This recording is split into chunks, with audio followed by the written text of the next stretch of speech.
I will do immediately. Thank you. Krábtri, in here. Sirs? Pack up your desk. Excuse me? And buy a suit. Davis is station house number 3 wants you as his detective. You start in 2 weeks. Sir, truly? Detective Krábtri. Congratulations. Detective Krábtri, I like the sound of that. No time to celebrate. We've got to get to the polls. Margaret's waiting. Oh, sir, I already voted in the advance polls in case I was detained on the investigation.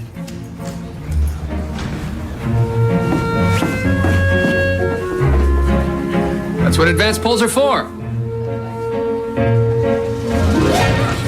Come along. The polling station's this way. Good day, Dr. Nesbitt. Mr. Martyr? Dr. Ogden, whatever are you ladies doing here? The same as you, gentlemen. Not quite the same thing. We are here to cast our own votes, after all. I hear it's to be a tight race today. Yes, between Mr. Martyr and I. May the best man win.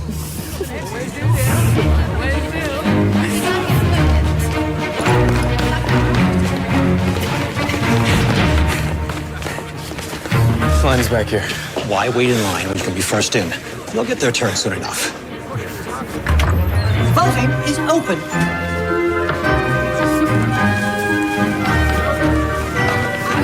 Shall we? We have a busy day ahead.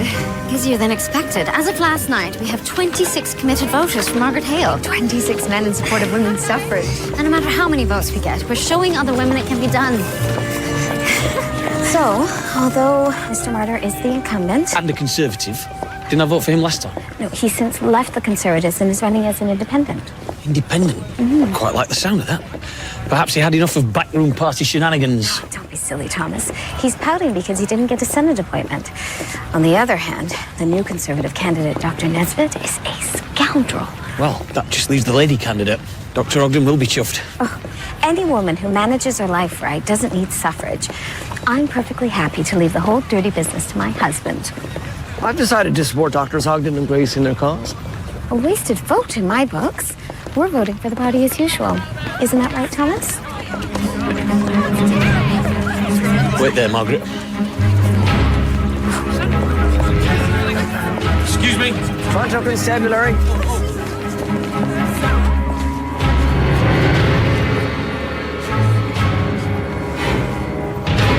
The detective had the right idea, sir. Voting will have to wait. Constabulary, move aside, please. I heard George is moving up in the ranks. Ah, yes. Detective Krábtri, would you care to assess the scene of the crime? I would indeed, sir. How very odd. Yes, it appears our victim is wearing a fake mustache. Dr. Ogden and I saw 2 men entering the polling station wearing red ties. I can't be sure of his face, but I remember the tie. He's still warm, despite the morning chill. Could very well be one of the men you saw. He was strangled, it would seem, and with no small amount of force. His name is Plantagenet McCarthy. Right then, Detective, how do you think the investigation should proceed from here? Well, sir, as we already have constables interviewing witnesses in the area, I would dispatch another constable, in this case myself, to dig into background information for our victim, Mr. McCarthy. Then, as detective, in this case you, sir, I would probably proceed to the victim's last known whereabouts. Sounds about right. Indeed. Off we go. Thank you, Dr. Grace. Good morning, Margaret. It's a fine day to make history, Lillian. Margaret, I don't know what happened. One of our supporters just told me that your name isn't on the ballot. How can that be? I'll telephone Clara Brett Martin. Get word to our supporters at other polling stations. It's not in my power to stop voting. I assure you, Margaret Hale is a properly registered candidate. If her name isn't on the ballot, It's not on the ballot. then none of these votes are valid. You'll need to take up your complaint with Mr. Snipe, our returning officer. Can I help you, ladies? I certainly hope so. Mr. Snipe, we have no intention of leaving. Then I will be forced to call the police. Detective Μέρντοχ, Toronto Constabulary. May I help you? Take your hands off the ladies, sir. Margaret Hale has been left off the ballots. Yet men continue to vote. I am the returning officer, and I am not prepared to stop the vote. If the ballots are incorrect, sir, is it not your fault? No.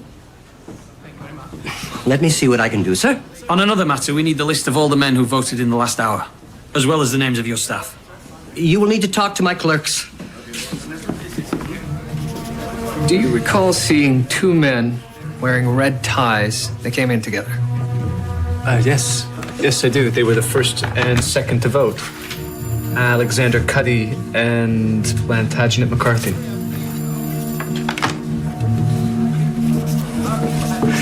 Will that be all, sir? Yes, thank you. It appears our victim's friend was one Alexander Cuddy of 18 Suffolk Street. I'll have him brought in. You get over to McCarthy's place, see what you can find. That's wonderful news, George. You've wanted this for so long. I was starting to think it would never happen. I can't believe I'll be out of this uniform forever. I mean, can you imagine me going off to work in a nice dapper suit? And just think of it, I mean, you'll be the one solving the crimes and catching the murderers and making sure families see justice. It's all on your shoulders. Now that you mention it, I hope I'm up to the task. Well, of course you are. All your experience and smarts. Well, what if I'm not as capable without Detective Murdoch's help? Put that thought out of your head, George. You'll be fine. And besides, you'll have a Crabtree of your own.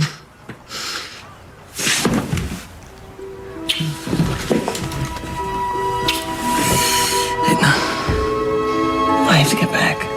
Well, meet me for lunch. I'll take you out to celebrate. I'd love that.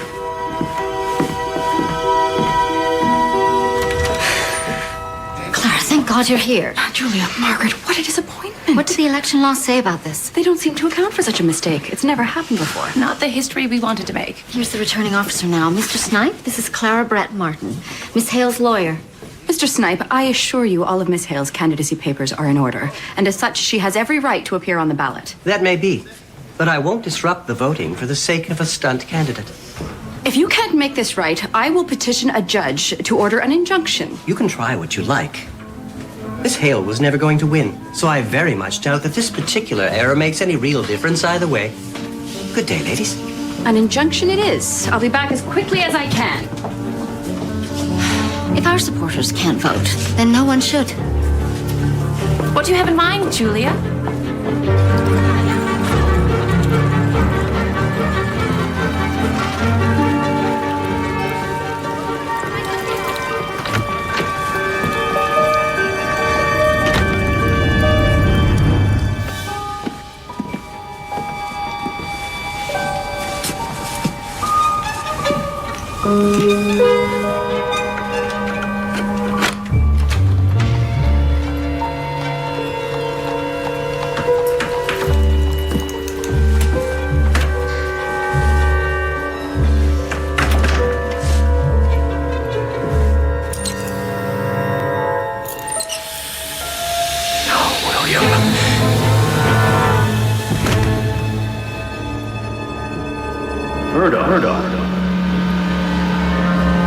Murdoch!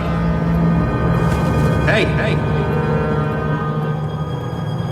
Térens Mάιερς.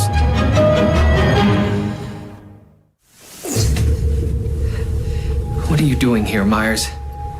The much more compelling question is, what are you doing here, Murdoch? I'm investigating the death of one Plantagenet McCarthy. Plantagenet McCarthy is dead? Yes, we found his body this morning. This was on his person. What kind of gas was that? It's harmless. Or so I've been told. Why did you booby-trap McCarthy's apartment? Murdoch, McCarthy was a spy, one of my operatives on a very important mission. Of course he was. You want to see the body? He was strangled with a cord about 1/4 inch in diameter. I believe the killer used a sisal twine dyed green. I retrieved fibers from the wound. You can take a look.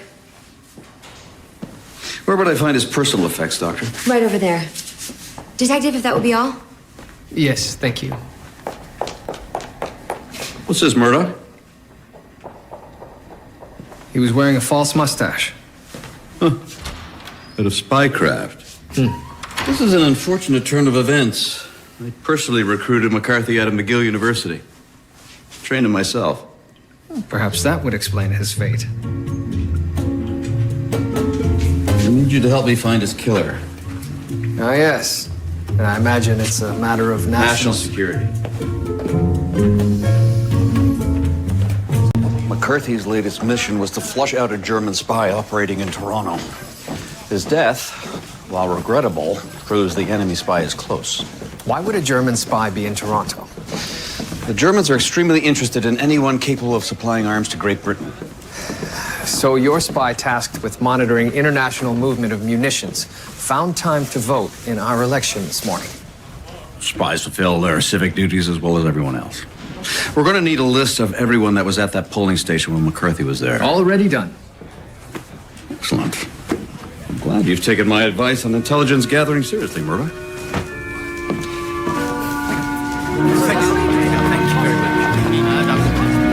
Emily, come here. Oh, how exciting.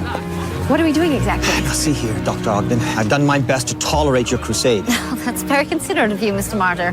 I think it's time for you ladies to go back to your knitting. Tell me, Dr. Nesbitt, what would you do if your name were left off the ballot? My dear, my name could never be left off the ballot.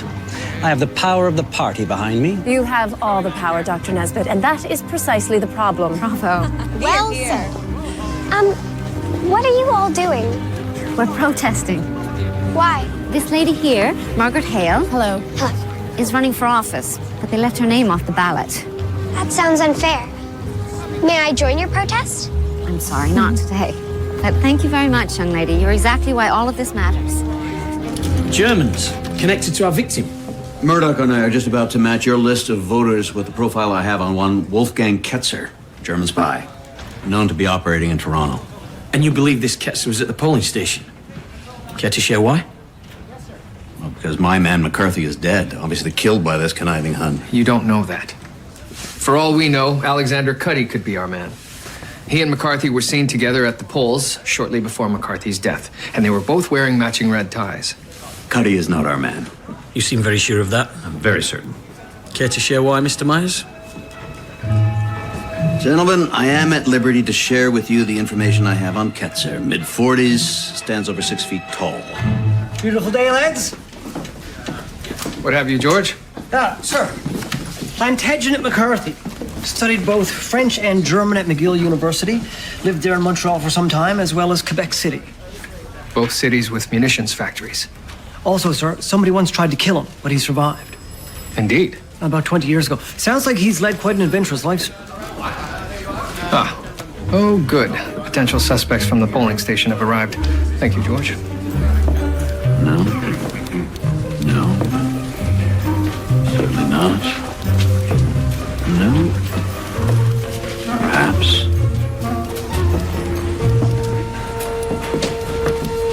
This one. Sir, what is your name? John Smith. Mr. Smith. We've detained you to ask you about your recent visit to polling station number 5. Did you speak to any other voters there? Good morning. Nice day for it, that sort of thing. I voted and left. Und dann? Sind Sie danach zu Ihrer kleinen Frau nach Hause gegangen? Nein, ich besuchte meinen kranken Freund im Krankenhaus. John Smith is not your real name, is it? No, it's Johannes Schmidt. But Canadians can't pronounce that, so I changed it. Murdoch, I will be taking this man into the custody of the Canadian government. We apparently have some catching up to do, don't we, Schmidt? All right. Mr. Schmidt, may I see your hands? Thank you. Considering the weapon and the force required to strangle someone, I would expect to see some marks on the killer's hands. Any spy worth his salt would wear gloves when executing a man.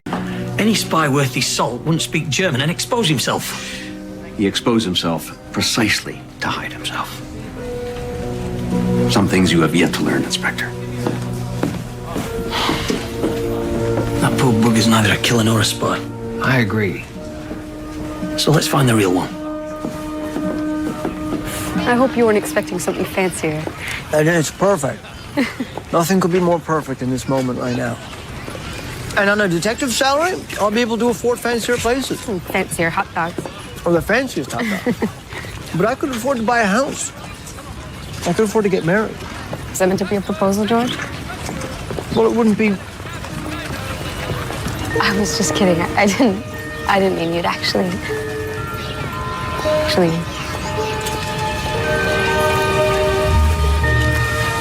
George? Edna.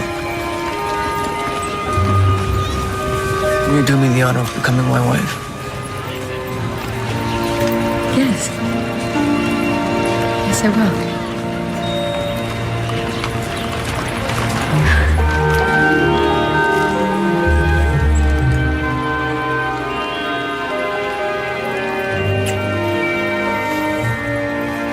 Gentlemen, it is your right to vote. Do not let those who do not share that right deprive you of yours. Sir, you will not pass. This is exactly the farcical nonsense that we would expect from women in politics. If our legitimate voters can't be counted, the results from this entire riding will be invalid. Our point precisely. We're as eager to find a solution as you are. In the meantime, if you continue to incite this crowd, the consequences will be on your hands. Move aside. Stand back, sir. I want to move. Didn't I see you this morning? You've already voted. Constable, this man is attempting to vote illegally. Well done, Emily. Red tie. Constable, take this man to Detective Μέρντοχ immediately. Alexander Cuddy, Matin Rapovsky, and Roger Gaskin. Which of these is your real name? Alexander Cuddy. Alexander Cuddy. Well then, Mr. Cuddy, you are a plugger.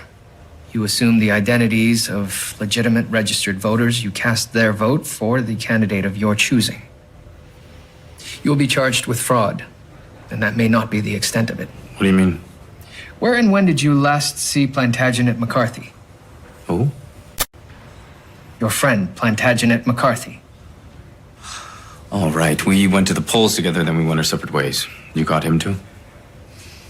Mr. McCarthy was found dead this morning, right around the corner from the polling station. That's terrible. Did you have any reason to argue with Mr. McCarthy yourself? No, we were friends. We don't want to kill Bert. Bert? Yes, you see, his name isn't McCarthy, it's Larson. Bert Larson. Bloody Myers, you lied to us again. Should have expected as much. So the victim, this Bert Larson, was a plugger who used a spy's name by mistake and got plugged for it. Bit unfortunate, that. Sir, he was strangled, not shot. Yes, Murdoch, I know. It was a joke. One suit in the wardrobe. One shirt. Seems like a typical bachelor's flat. What exactly are we looking for? Some sort of clue as to the real Plantagenet McCarthy. Why don't we just ask Myers? Oh, right. Pipe that's never been used? No bed sheets. Sir, Myers has sent us on a fool's errand. Are you saying what I think you're saying? Plantagenet McCarthy doesn't exist. Stop the vote! Stop the vote! I have an injunction from Judge Gerald Ramsey. The vote is to be halted until new ballots are available. And these ballots must contain all candidates, specifically Miss Margaret Hale. Well done, Claire. Thank you. This polling station is closed, pending the arrival of the corrected ballots. In approximately 6 hours from now. No, gentlemen, please stay a moment longer. I'm certain we can reach some sort of arrangement. 6 hours? It is no small undertaking to print the number of ballots required. In 6 hours, the election will be all but over. Well, ladies, you have succeeded at your goal. You will have a clean vote at the expense of any vote at all. You knew the body in the morgue was not Plantagenet McCarthy. I spent my entire morning chasing shadows at your behest. I demand an explanation, Mr. Myers. Well, I never did say McCarthy was real. I just neglected to tell you he wasn't. All right, look. It was a simple means to an end. The German spy is real. McCarthy was created to flush him out. Clearly it worked. Were you not the least bit curious as to who had adopted your fake spy's persona? I was, until I saw the body. The red tie explained everything. You knew right away that he was a plugger. Why not tell me that instant? Well, because you would have wasted your time investigating him. Him has a name. Bert Larson. And you're right, Mr. Myers. I would have investigated him, which is what I intend to do now. You're nothing if not predictable, Murdoch. Look, take my word for it. You'll forgive me if I don't. Whoever killed your victim was in the polling station and heard him say the name McCarthy. His murder has nothing to do with Bert Larson, the plugger, and everything to do with Plantagenet McCarthy, the spy. And I have the killer in custody. You mean Schmidt? I mean Schmidt. And I suppose you have some proof of his guilt. The interrogation is far from over.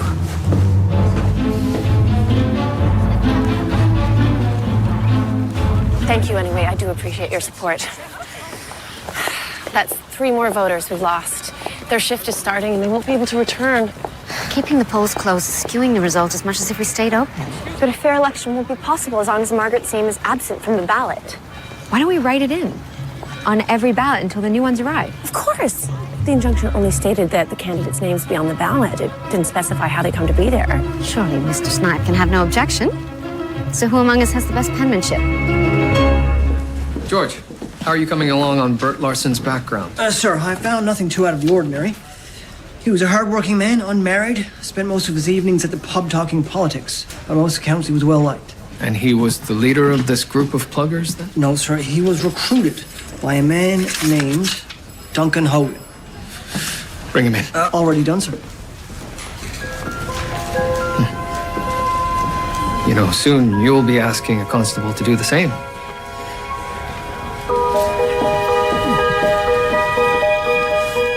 My men were doing Toronto and the province a great service. Martyr has to win. I tried to tell him how we could help him, but he wished to run an honest campaign. And you disagree? There are always pluggers. If we didn't do it for Martyr, Nesbitt would have an unfair advantage.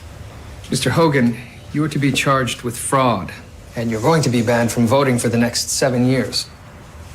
I'm prepared to sacrifice myself for the greater good. That's very noble. But I'm not interested in rhetoric.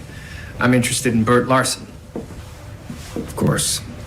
Poor man. Do you know of anyone who may have harbored ill will toward him? He was well liked in general, though he did rub the Conservative Party the wrong way after Martyr left them. Especially Dr. Nesbitt. The Conservative candidate? Larson wrote him letters, hoping to persuade him to drop out of the race. What was Dr. Nesbitt's response? Nesbitt threatened to kill him.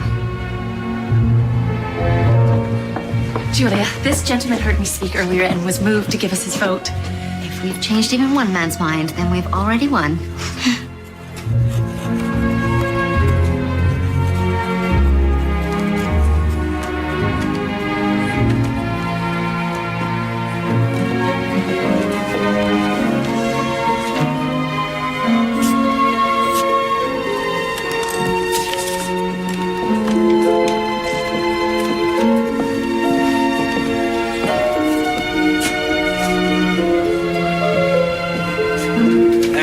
Fine, sir.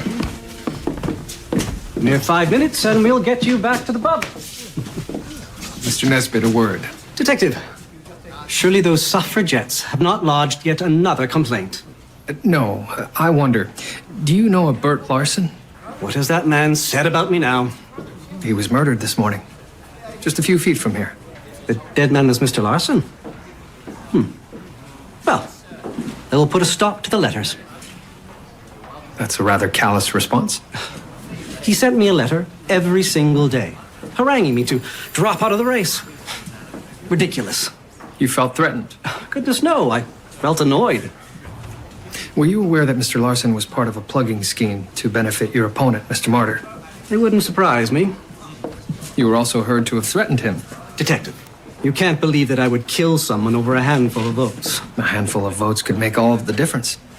As I understand it, this is one of the most hotly contested races in the province. Oh, I fancy I will squeak through just fine. Nevertheless, where were you this morning, between 8 and 8:30? I was here, of course, surrounded by my campaign supporters. Ask your wife, Detective. I was speaking with her.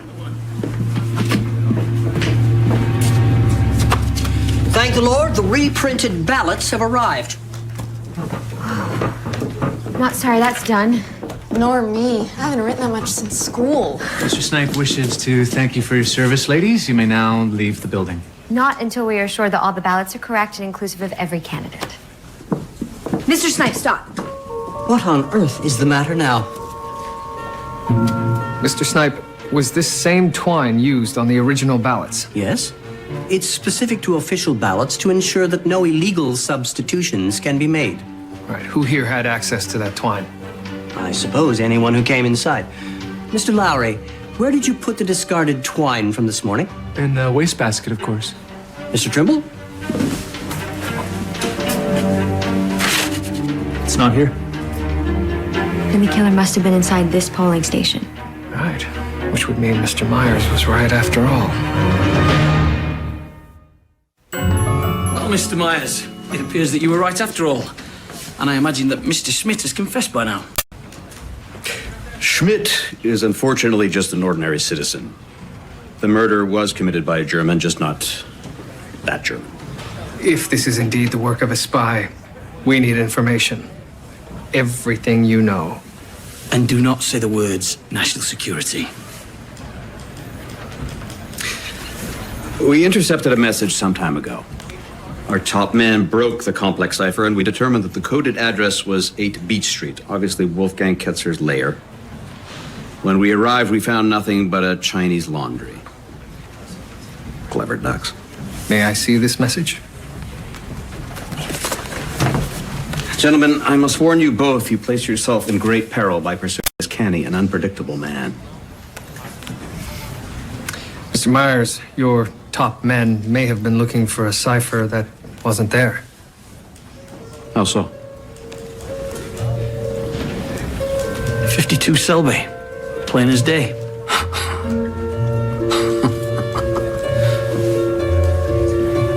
We would never have considered something so simplistic. It's fantastic. Come along, Murdoch.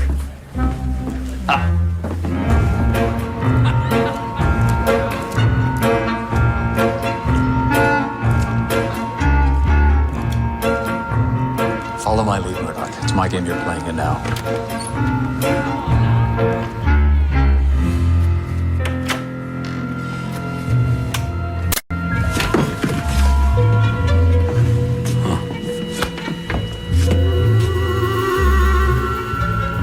I must stop underestimating these Germans. And now, we wait.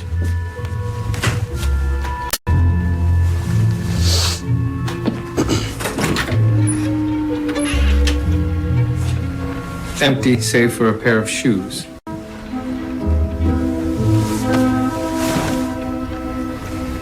No bedsheet.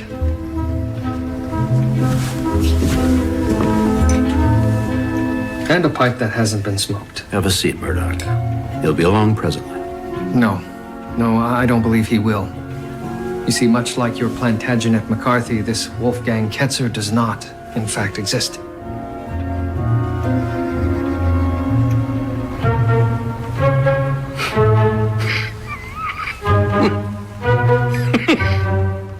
Impossible. Oh, this is too much. Of course he doesn't exist. I should have known.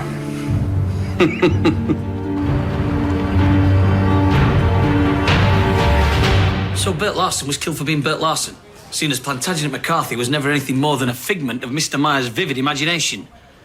With a name like that, we should have known all along. Oh, you flatter me, Inspector. Even I couldn't come up with such a name. Mr. Myers, do you mean to say that you based your fake spy on a real person? Of course. Well, it's standard procedure. We take a dead man, in this case McCarthy, we remove his death certificate from the record, and voila. Did this not strike you at any point as pertinent information? Of course not. The original McCarthy is wholly irrelevant to the capture of a German spy. But completely relevant to the murder of a man assuming his name. Yeah. Well, the nation thanks you for your service. As much as it pains me to say this, Mr. Myers, we now need you. Well, Murdoch if it were anyone else, but how can I say no to you?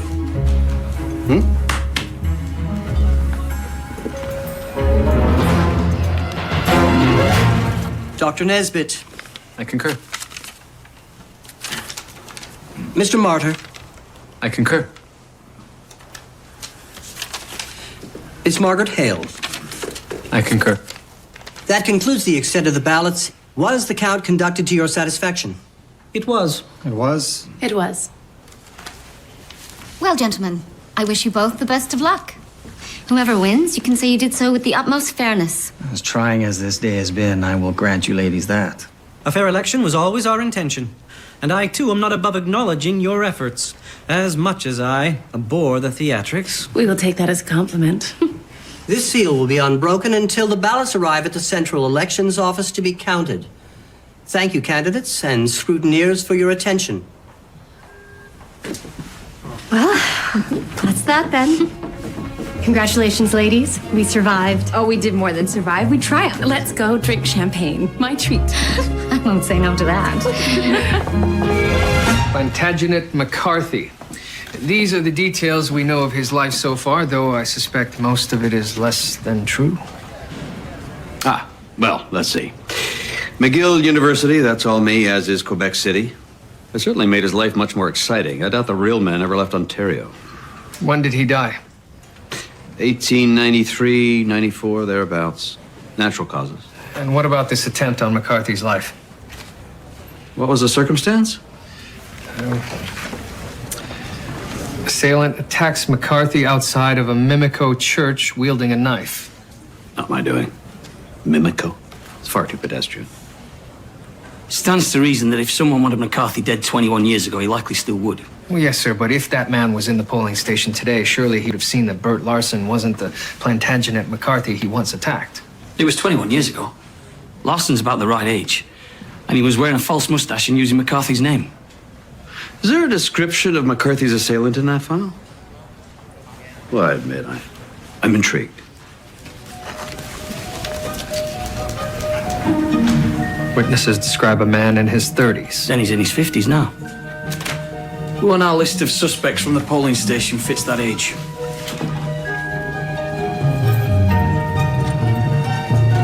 Only one. Vernon Snipe. Excellent. Let's have a conversation with Mr. Snipe, shall we? Oh, I believe we can handle it from here, Mr. Myers. After all, it's no longer a matter of national security.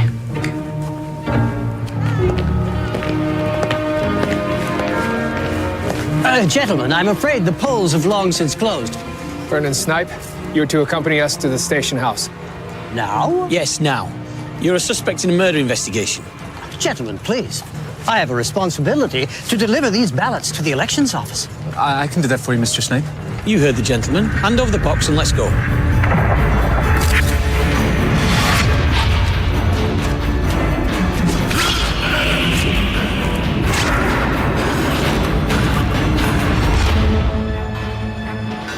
Mr. Lowry, your gloves. What about them? Where were you between 8 and 8:30 this morning? I was inside, of course. Mr. Snipe.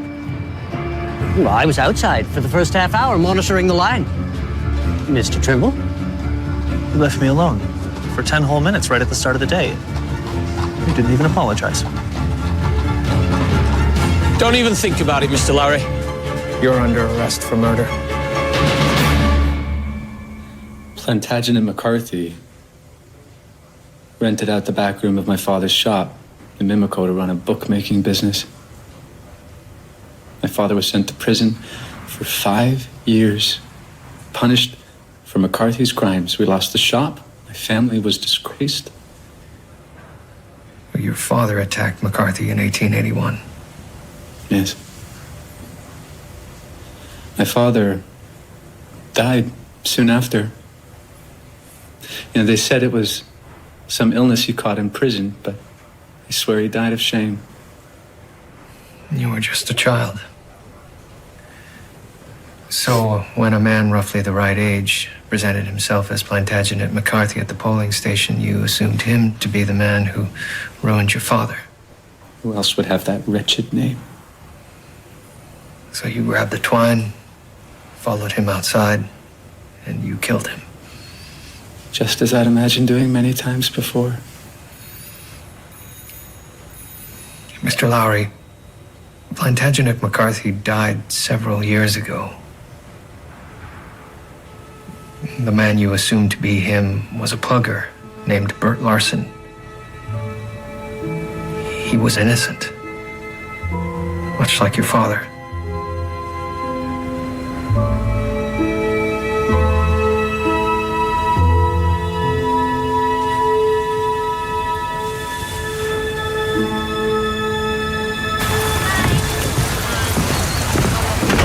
So it was a clerk all along. Never would have guessed it.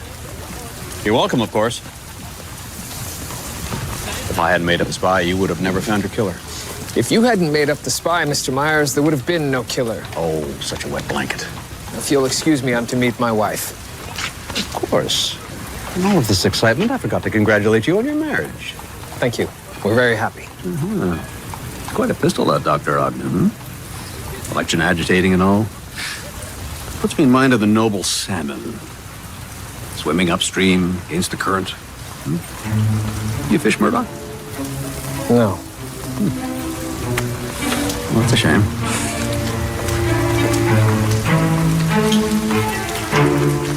So you're marrying a copper then? I guess I'll have to be on my best behavior. As you should be, copper or no. We'll get a house with a garden, maybe a brother or sister for you. We'll be a proper family. No sister. Okay? A brother will be all right, though. No sister. Well, cross that bridge if we come to it. Do you want some tea, George? Please. And, if you're not gonna finish your cake, can I? Father? Hello, son.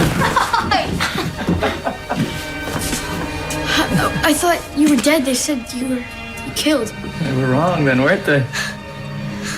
You go take my bag into the bedroom. There's a good lad. Edna.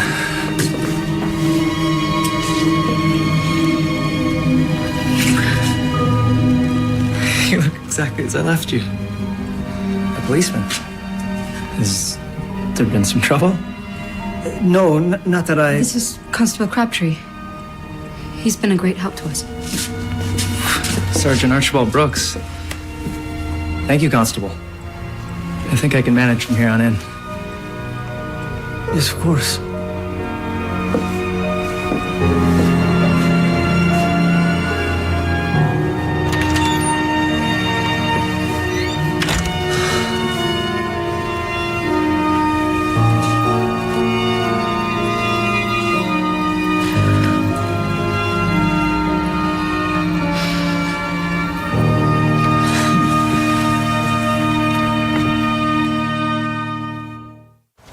Here it is.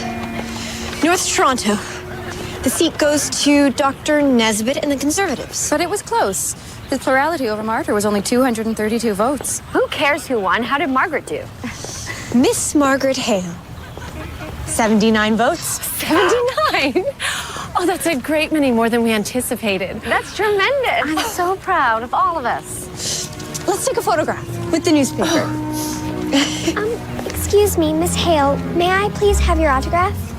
Oh, how lovely of you to ask. You do know, young lady, that I didn't win the election. I know. One day I'd like to run in an election too. Well, you never know. One day you may just win. To whom should I address this? My name is Agnes. Agnes MacPhail. Would you mind? Thank you. Ready? Here, hold the newspaper. Agnes, why don't you hold it? Oh.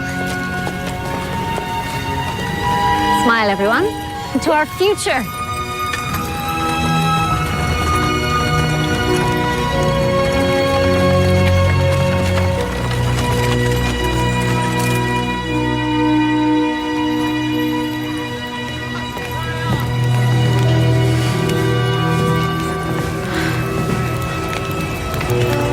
Thank you for meeting me, George.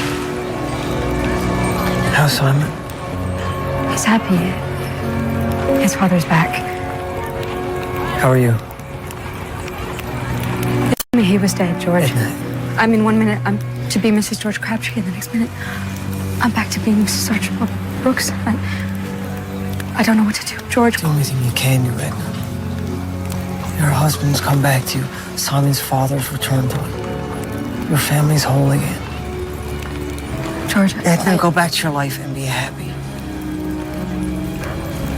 I want you to be happy.